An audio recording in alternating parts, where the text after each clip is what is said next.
Do you play tennis? No, Not really. but sometimes I play indoor games. Indoor games. You look like one who read a lot of books. A lot of books. The gentleman there looks to like sports and puts more money.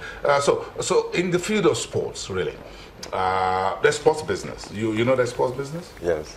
So instead of just playing football to earn those very what I considered too much money for just playing football, we always use every opportunity I have to kick against those millions of pounds someone gets for 7 days, make 1 week. So, but again, this is your opportunity to make it. I've lost it already. I can't make that so much money on play football anymore. I'm going to end up in a hospital, so or somewhere worse than that. But for you, in terms of sports business, what do you see as where you can make money, not just playing football? Well, you can make money with advertising. You can get into partnership with Nike, Adidas, all those football sponsors, and possibly get them to, get into making up their boots, advertise for them, the shirts, their training jerseys, so on. And because you are great, like let me give an example, Ronaldo, because he's good on the pitch, and he also has a partnership with Nike, so he gets to make more money from that outside his football. Now you just broke my heart. I thought you were going to mention a Nigerian football star. I just went straight to Ronaldo. Why does everybody like that gentleman, by the way? But it's okay. But it's something very interesting, but very concerning. What more would you want the Nigerian government to do for the children? Schools. Schools. How do you mean?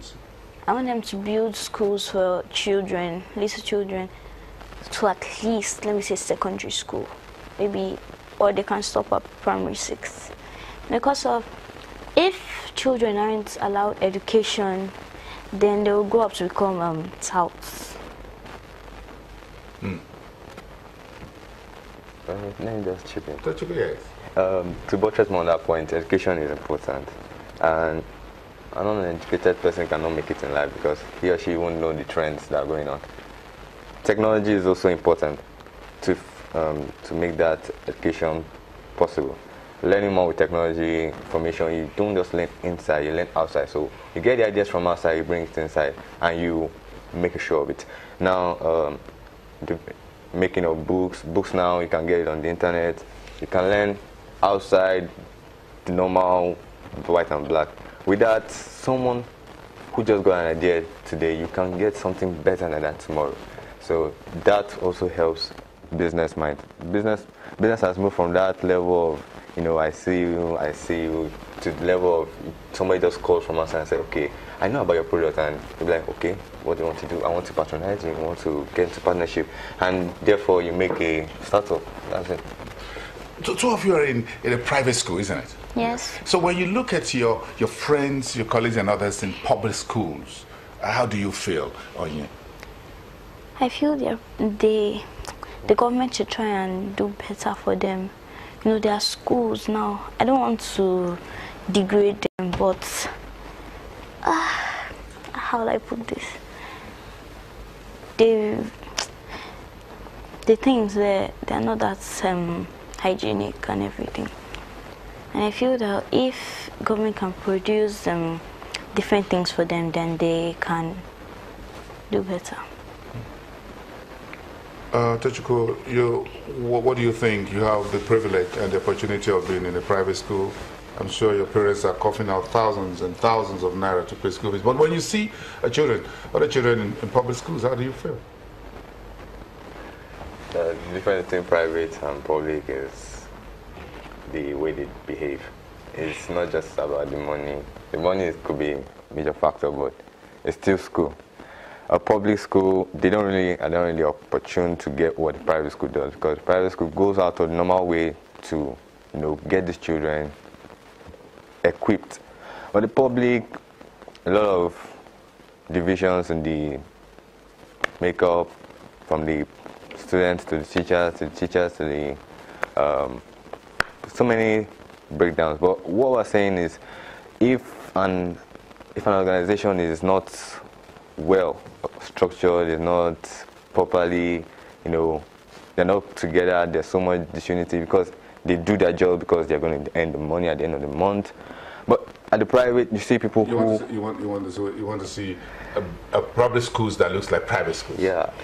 Very interesting. It's a privilege to have two of you here. Thank you very much, Onyinyechi and Pt.2. Thank you very much for being here on the program. It's the World's Universal Children's Day, and we, the children, have this single opportunity to be with them today. Let's come back after the break and the bigger world of business.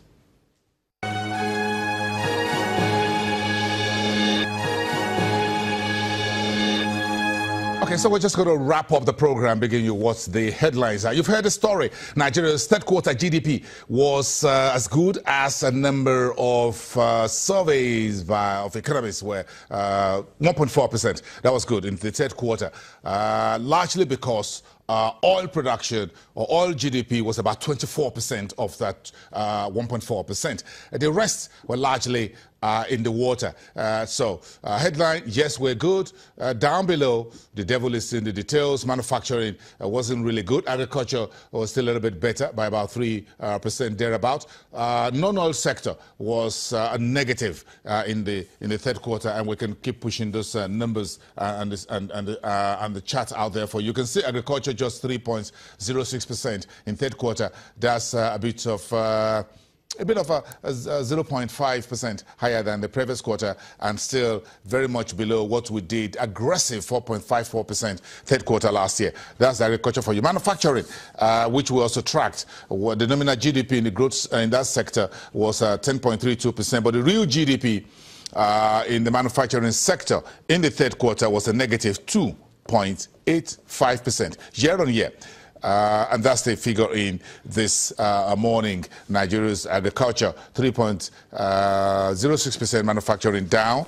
And as you can see, the non-oil sector was also a negative. We haven't been able to get our non-oil sector up and running, a negative 0.76%. In real terms, that's lower, 0.79%.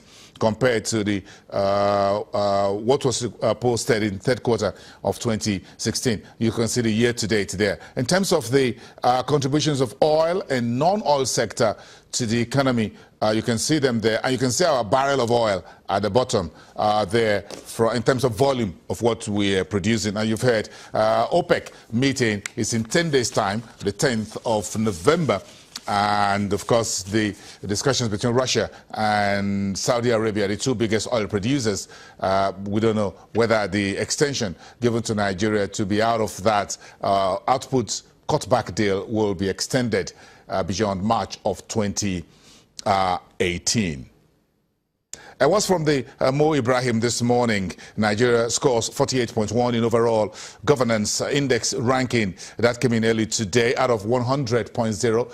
The lowest ranking we had, that was lower than Africa average of 50.8 and West Africa regional average of 53.8. We got our highest scoring in terms of participation and human rights, 52.5, but the lowest reading of 42.3 in sustainable economic opportunity. However, Nigeria has registered overall governance improvement over the past 10 years at an annual average trend of plus 0.38%, but that's much better in the last 5 years. So if you roll back from 2017 backward, 5 years, the report says the pace of improvement in overall governance in Nigeria has been quickening at an annual average trend of close to 1%. That's 0.83 points. That was it. It's going to be very busy this week. Tomorrow, the decisions by the MPC. We're live on that for you tomorrow here on Channels Television. Then we've got a number of other top business and economic stories to focus on for the rest of the week. Let's continue the conversation tomorrow from where we're leaving it up for today. We thank everyone. Goodbye from Lagos. You have a great week.